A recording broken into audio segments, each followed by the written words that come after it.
نحن عبيد أعوذ بالله من الشيطان الرجيم بسم الله الرحمن الرحيم الحمد لله وشكر لله ولا إله إلا الله والله أكبر ولا حول ولا قوة إلا بالله العلي العظيم بسم الله الرحمن الرحيم دستور مدد يا رجال الله مدد سلطان الأولياء دستور مدد يا سيدي مدد الحق دستور أهل الله في البلاد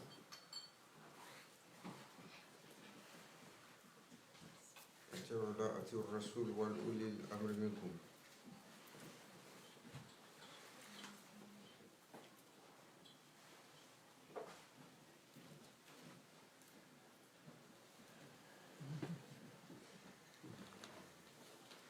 Il est Allah. Allahu Akbar. Subhanahu wa ta'ala. Si tous les arbres et leurs branches et leurs racines étaient transformés en plumes et tous les océans en encre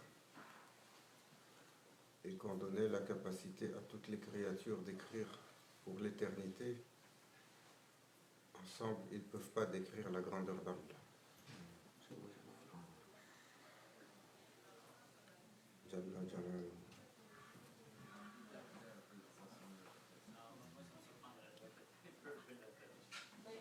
Dans sa grandeur, dans sa suprématie absolue. Il est et nous ne sommes pas.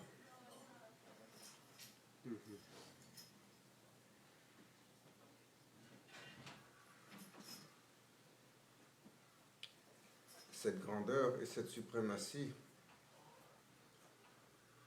du Seigneur des mondes, c'est le fondement de l'existence. Ce n'est pas le fondement de la religion seulement, c'est le fondement de toute chose. C'est le fondement de l'existence.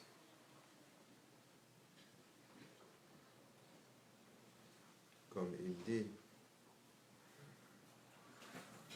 on l'a cher souvent, quand il était avec des gens qui sont un peu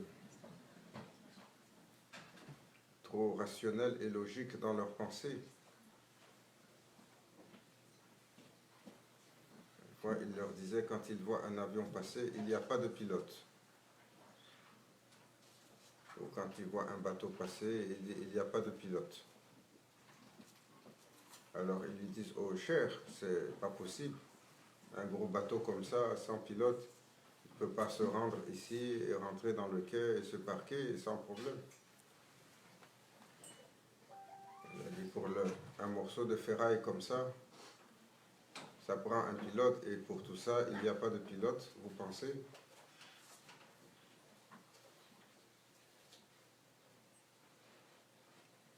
Et toujours, Allah Azza wa Jal, il invite son serviteur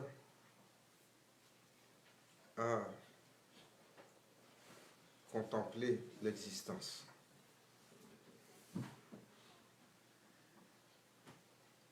Pour, avec son jugement, voir la grandeur d'Allah en toutes choses. Comment les choses, les créatures sont parfaites, comment c'est organisé, comment les systèmes sont si perfectionnés, comment les cycles sont établis, comment toute chose a été mise en équilibre, comment cette terre est en équilibre, ce système solaire, cette galaxie, cet univers et les autres que nous ne connaissons.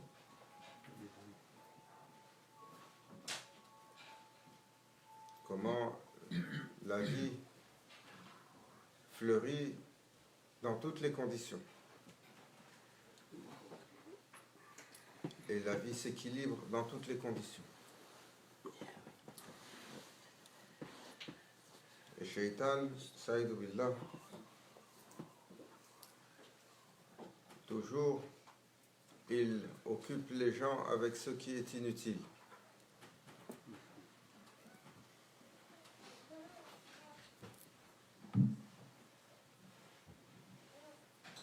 Grand Cheikh, Cheikh Abdullah Faiz Dagestani,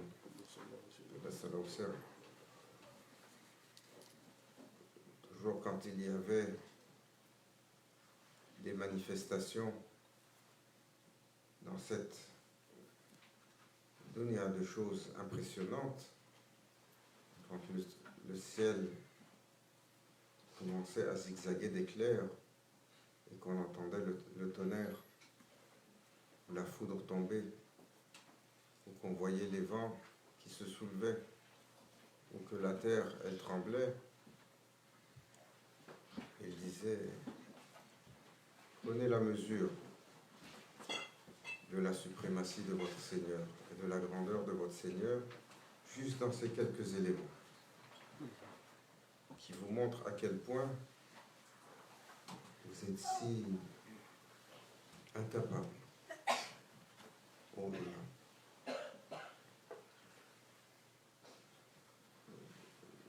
Shaitan, Saïdou Billah, il a insufflé aux hommes comment comprendre une chose, et puis une autre, et une troisième. Et il leur a fait lever l'hégémonie de la science comme une religion. Parce qu'ils sont capables de canaliser l'électricité, khalas. Ils pensent qu'ils ont tout compris. Et avec l'évolution de tout cela, ils gardent les gens occupés avec des choses tellement illusoires.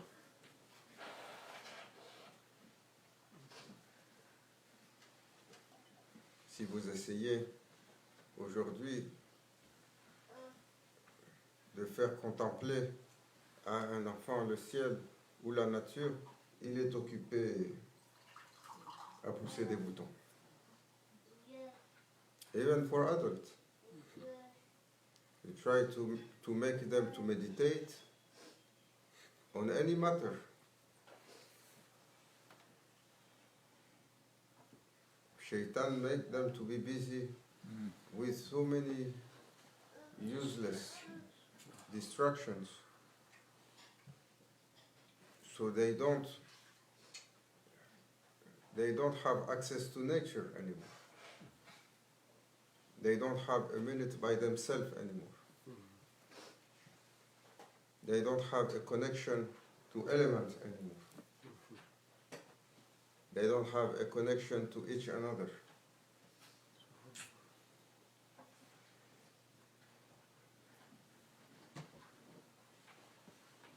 Alors, c'est pour ça qu'on disait l'autre jour, le prophète sallallahu alayhi wa sallam, il a dit, quand la turbulence, elle gagne l'assemblée, il faut se retirer. Il faut se retirer parce que cette turbulence, elle est comme une épidémie qui vide les gens de leur lumière.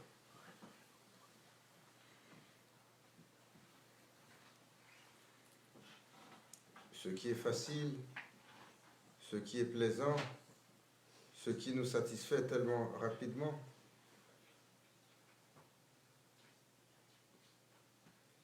qu'est-ce que cela satisfait? Est-ce que ça satisfait les yeux? Ça satisfait les oreilles? Ça satisfait le goût? Est-ce que ça satisfait le plaisir? Ou est-ce que ça satisfait le cœur?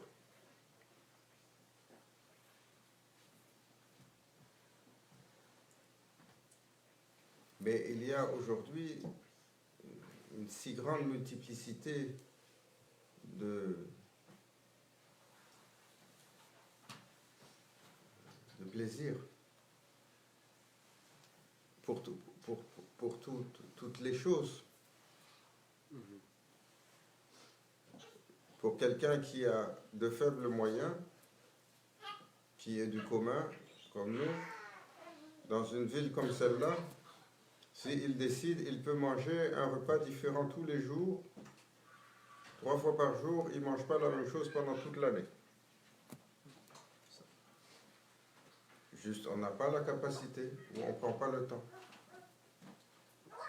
Tellement il y a de possibilités, tellement il y a de variétés. Et le prophète sallallahu alayhi wa sallam, il a dit, l'un des signes de Akhir al-Zaman,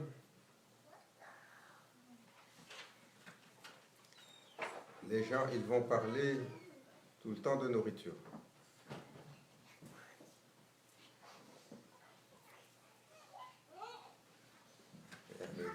Est-ce que nous mangeons pour vivre ou nous vivons pour manger? Vivons pour manger.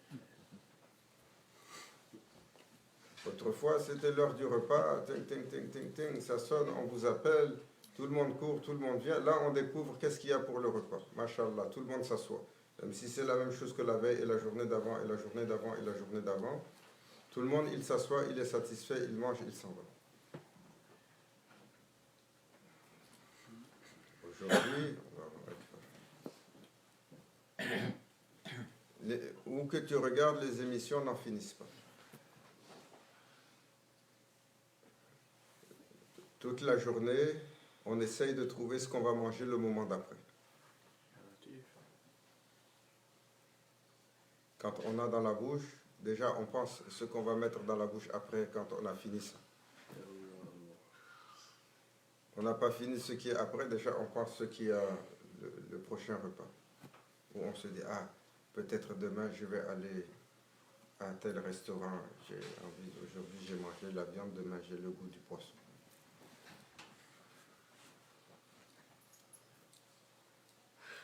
Ça c'est l'abondance. C'est la bénédiction du prophète sallallahu alayhi wa sallam. Quand son arrivée a ouvert l'abondance. Jamais l'humanité a connu une telle abondance. Et on regarde le temps des peuples passés, le temps des peuples surtout sous Bani Israël. Il y a eu 124 000 prophètes. Les prophètes de Bani Israël, ils sont 112 000. Ils ont eu une rigueur, ils ont eu une charia qui était beaucoup plus stricte que la nôtre. Ils ont eu un temps où les épreuves étaient fortes.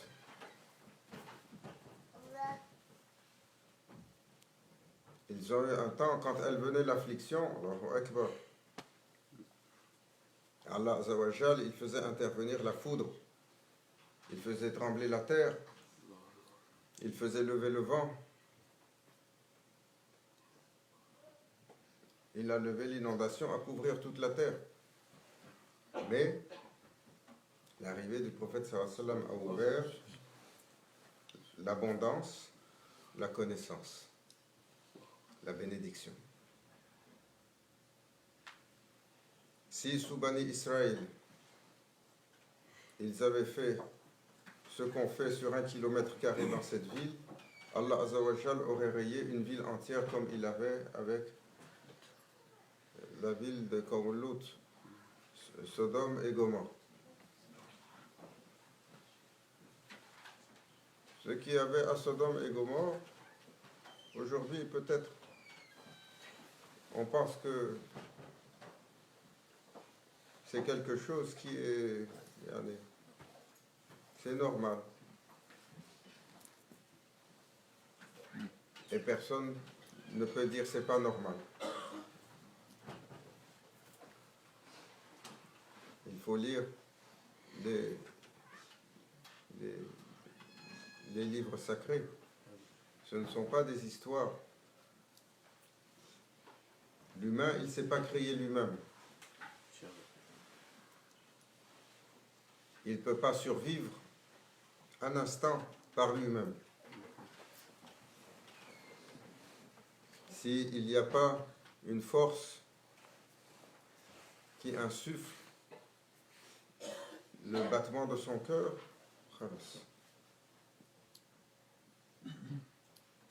il est sujet à perdre sa vie pour n'importe quelle chose. Il manque d'air, il manque d'eau, il manque de nourriture, il a attrapé un virus, il a reçu un caillou ici. C'est tellement facile pour l'humain de partir. Celui qui pense qu'il n'y a pas de Seigneur, alors qu'il se donne la vie.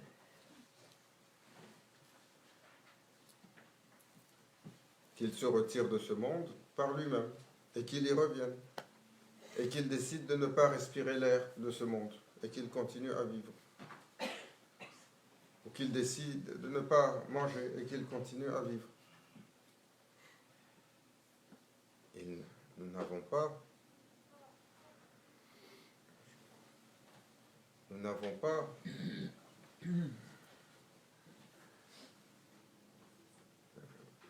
créé ces choses-là.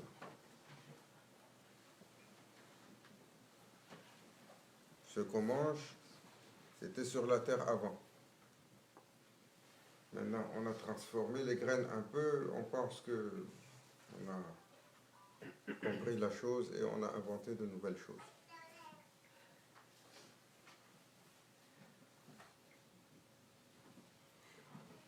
Il faut sortir la tête, juste regarder la nature. Tout ça, ça pousse tout seul. Quand les humains, ils auront fini de développer leur civilisation,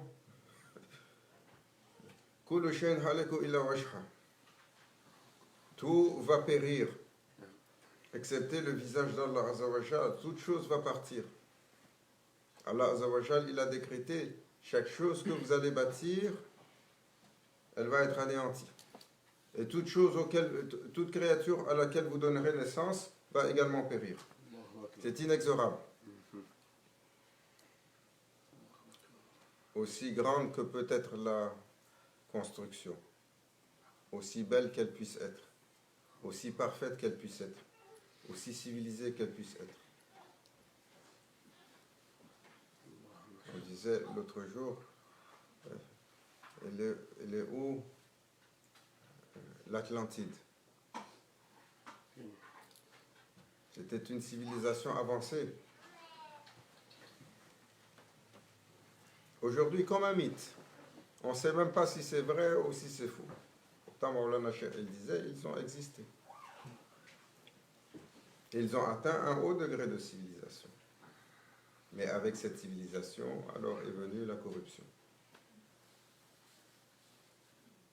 Et sur cette corruption-là, Allah Azzawajal les a effacés de la terre et il a laissé quelques témoins pour que nous parvienne leur histoire.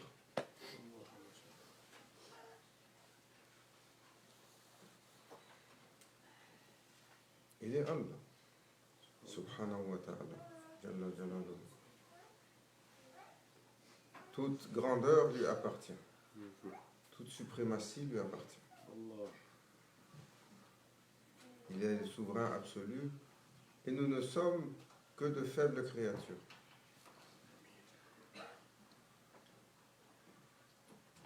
Et le serviteur, s'il ne sent pas la manifestation de cette grandeur, il doit être inquiet.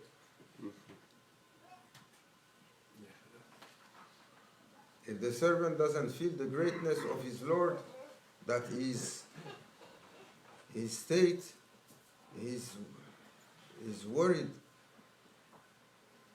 He has to be questioning himself, and he has to be worried from not feeling the greatness, the mightiness.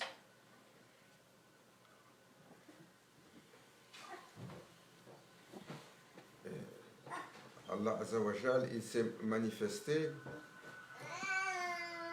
à travers Asma wal Sifat, les noms et les attributs, pour que nous puissions, sur notre compréhension, avoir une idée avant que le cœur ne s'ouvre.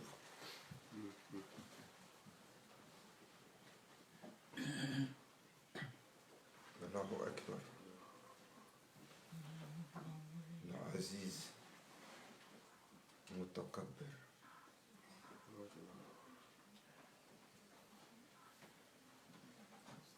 Toujours, Maulana Cheikh, il racontait, grand Cheikh, quand il exprimait à propos d'Allah Azzawajal, toujours il arrivait sur cet attribut-là, il tremblait de son être, il était craintif, mutakabbir. C'est une suprématie qui anéantit toute autre chose.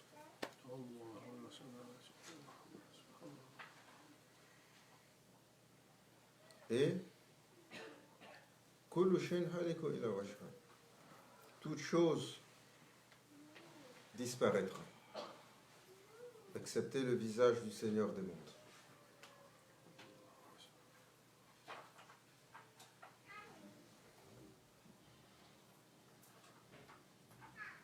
Hudurullah, la manifestation de cette présence du Seigneur des mondes à l'intérieur du serviteur, si elle ne se manifeste pas, nous devons être inquiets.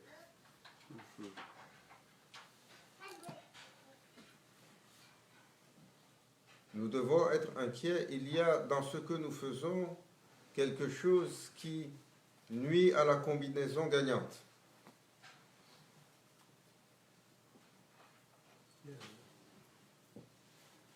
Soit ce qu'on consomme n'est pas licite, soit ce qu'on mange n'est pas licite, soit ce qu'on regarde n'est pas licite, soit ce qu'on fait n'est pas licite, soit ce qu'on écoute n'est pas licite,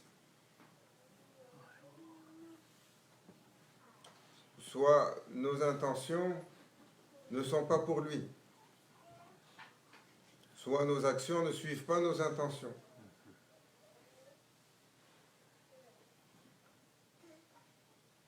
Everyone, his intention is for his own ego.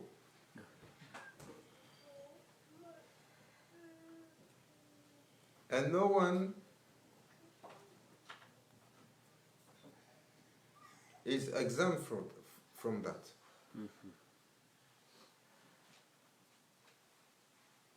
Servant always has to question himself or herself. What is the purpose of my doings? What is the intention? Who I like to please with that? Qui se pose cette question?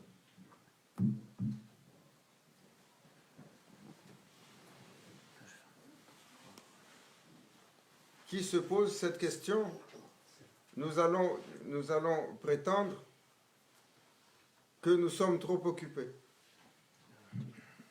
Chacun de nous. Oh, on n'a pas afia. Personne il a afia. Personne.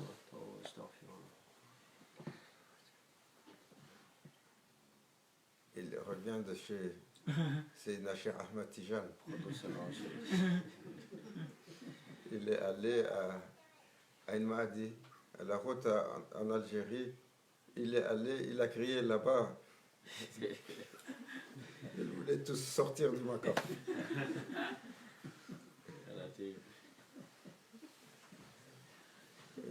Mashallah. Qui se pose cette question?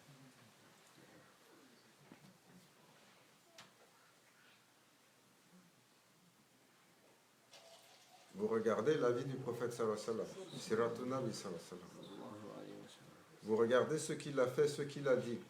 Ce qu'il a dit, sa conversation est en permanence à propos d'Allah. Les doigts qu'on a de lui, elles sont par milliers. Les paroles qu'on a de lui, elles sont par centaines de milliers. Juste, vous lisez ce qu'il a dit. En toutes circonstances, il parlait de son Seigneur, il était toujours pour la grandeur, louanger la grandeur de son Seigneur, rappeler la grandeur de son Seigneur, inviter à la présence de son Seigneur. Mais il est Hadrat Rasoul sallallahu alayhi wa sallam. Nous, on est différents.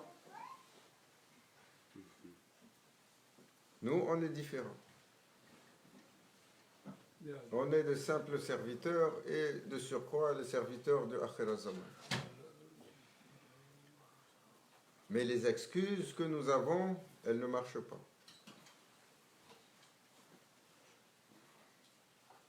Parce que nous allons arriver un jour devant Allah Azza wa Jal avec nos excuses comme nous le faisons les uns avec les autres. Ah, je ne peux pas, je suis fatigué. Et j'ai fait un peu, c'est assez. Ya Rabbi, j'ai essayé, j'ai pas pu. J'étais fatigué par la maladie. Allah Azza wa Jal, il va dire, faites appeler Sayyidina Ayoub, mon serviteur. Et il va leur montrer. Tu prétends que tu as été malade et tu n'as pas pu te rappeler de moi? Regarde-le. Il a porté la maladie comme 40 000 hommes. Jamais il a arrêté, pendant tout le temps où il était malade, de se souvenir, de se rappeler, de vouloir son Seigneur.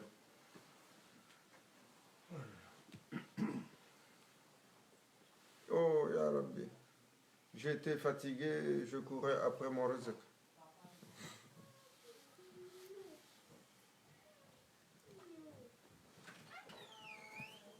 Qui n'a pas mangé aujourd'hui?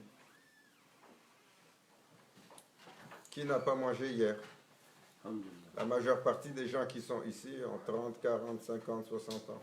Qui n'a pas mangé durant les 10 dernières années? Qui a assuré cette subsistance? Allah. C'est sûr que la subsistance, si on veut iPhone 18, parce qu'il y a 3 mois, on avait le 17 et là, nouveau, il est sorti, ça c'est autre chose. Ça c'est...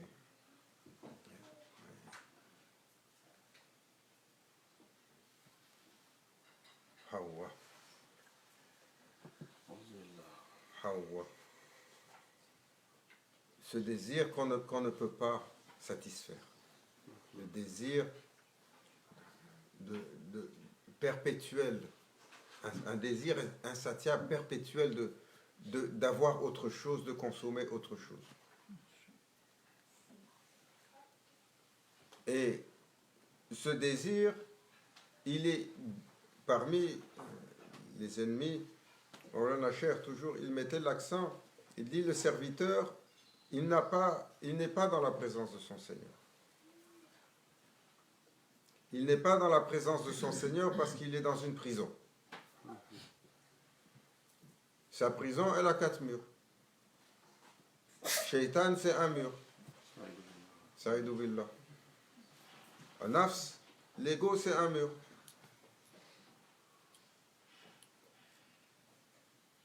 Et à Dunya, le monde matériel, c'est un mur. Hawa, le désir insatiable, c'est le 4e mur. Dunya, il nourrit Hawa, Hawa, il nourrit Dunya. Shaitan, il nourrit le nafs, il nourrit le shaitan.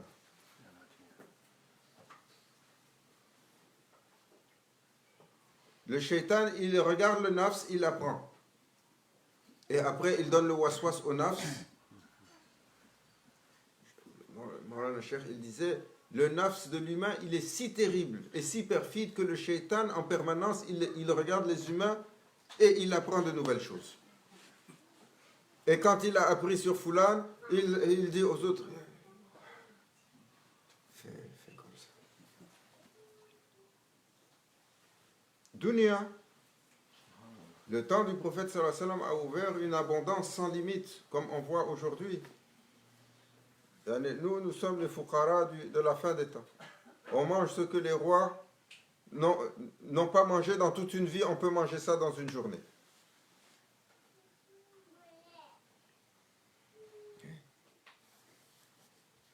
Hier, je suis tombé sur un film sympathique. Shaitan et boxe. C'est la télévision, Maulana Cheikh, c'est le titre qu'il lui donnait. Une belle histoire. Victoria et Abdul. C'est une histoire vraie.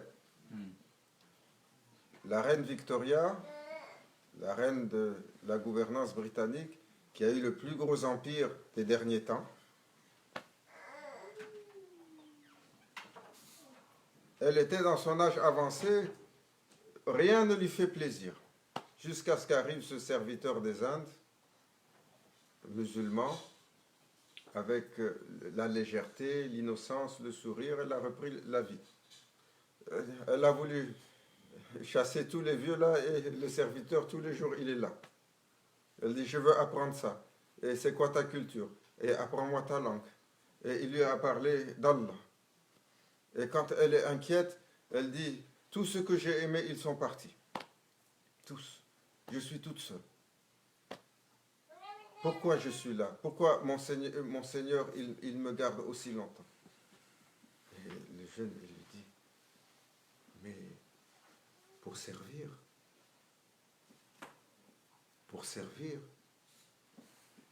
Allah, il demande aux créatures d'être en service pour les autres. Alors, à un moment donné, elle décrit, elle cherche sur sa culture et sur son pays. Ils arrivent à la mangue. On est en Angleterre au 19e siècle. Il n'y a pas de mangue en Angleterre. Oh, c'est le plus magnifique des fruits. Qu'est-ce que ça goûte? Ça goûte comme ça, comme ça, comme ça. Elle appelle son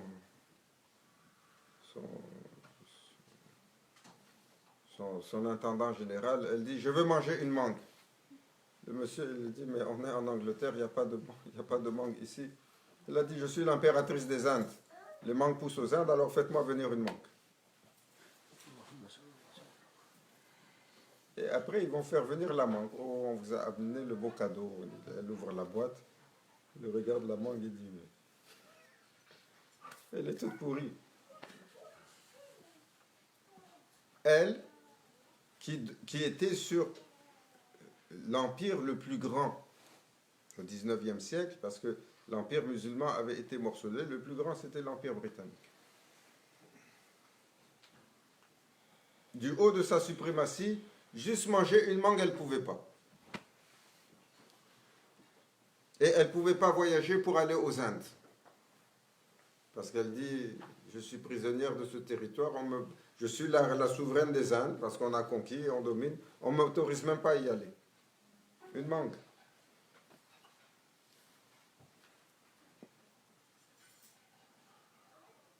Voilà, n'importe quel petit marché ici, tu peux avoir 10 variétés de mangue. Le lendemain, tu vas chercher 10 variétés de pêche. Le lendemain, tu vas chercher 10 variétés de prunes. Ça, c'est l'abondance que le prophète sallallahu alayhi wa sallam a ouvert. C'est son arrivée qui a ouvert une telle abondance. Mais,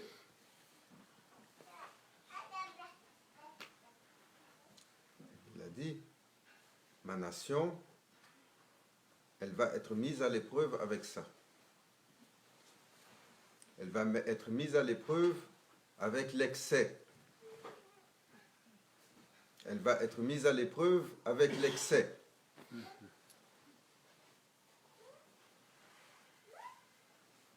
Comme on voit aujourd'hui. Et le serviteur, il est prisonnier dans cette prison. Impossible de se rendre à la grandeur de son Seigneur.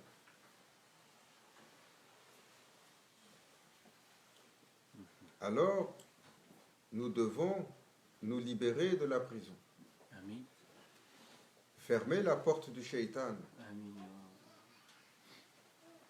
Mettre la laisse sur le nafs. Nafs al-amara bisou, c'est l'ego commun aujourd'hui. Celui des tyrans, celui de Pharaon, c'est ce que nous avons tous. Tawba astaghfirullah.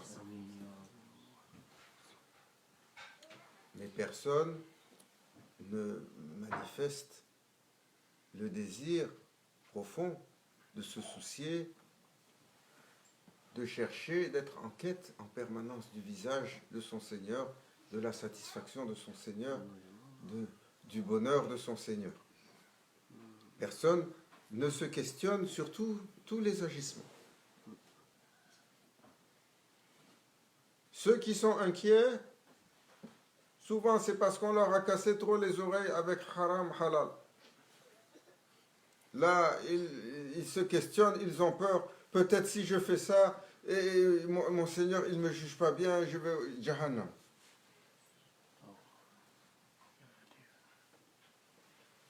Et c'est bon. Ça, c'est niveau 101. En islam, c'est pour ça on va parler de islam, iman, ihsan. Si tu as la crainte, si tu fais les agissements parce que tu as la crainte de cette finalité, ou tu as le désir des délices du paradis, c'est bon. Alhamdulillah. On ne peut pas dire c'est pas bon. Ça reste un premier niveau. Sayyidatuna Rabi al-Adawiya, elle a dit, ça c'est presque du shirk. Pour celui qui pense, il comprend.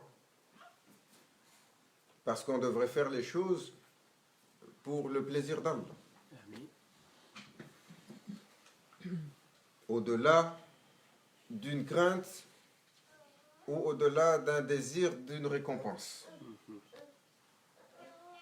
Alors le serviteur, toujours, il doit se forcer et se rappeler. Oh,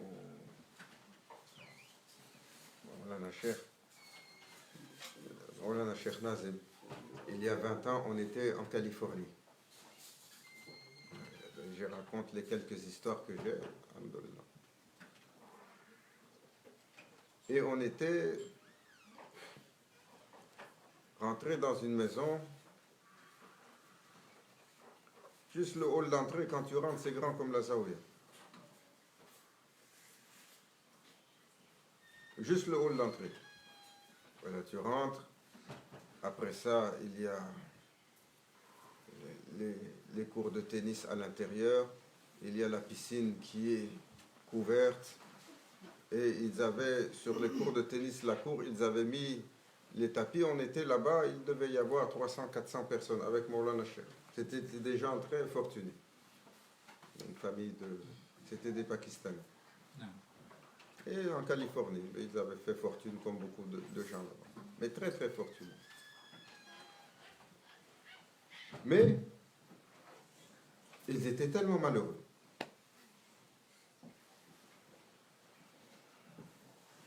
It was such a richness that you see, maybe you never enter a house like that. And we were with Maulana Sheikh.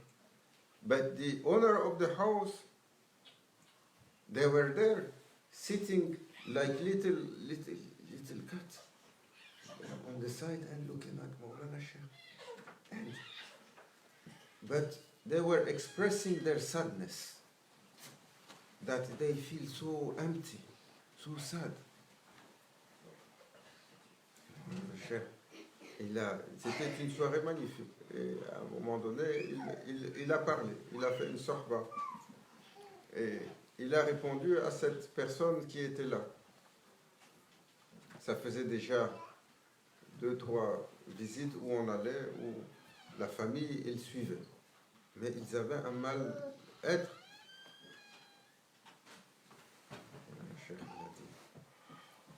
Si vous ne demandez pas à parler à votre Seigneur et vous ne cherchez pas à le rencontrer, rien dans ce monde ne va vous donner du plaisir et va remplir votre cœur.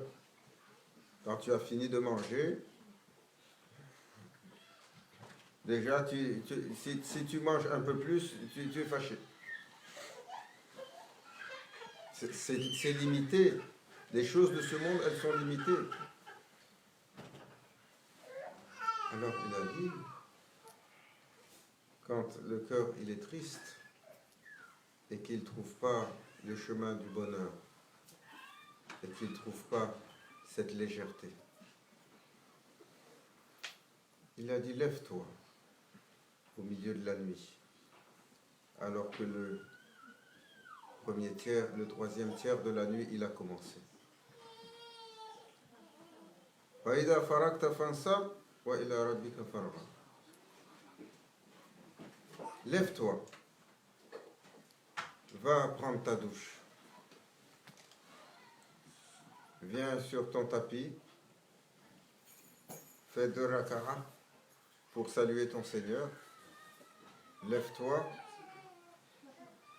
et adresse ton Seigneur.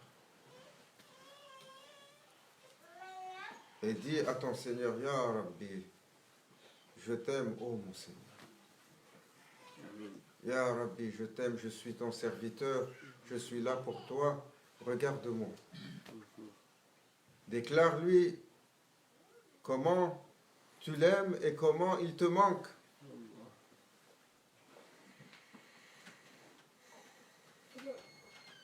Qui fait ça?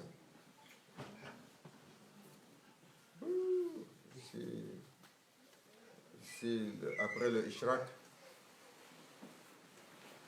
on a eu la chance d'entendre notre réveil pour se lever, c'est un miracle.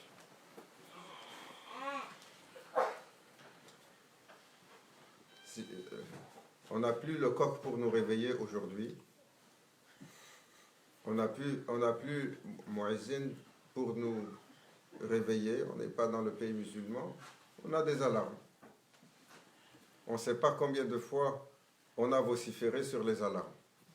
Heureusement qu'il n'y a pas de coq parce qu'on leur aurait tous tordu le cou.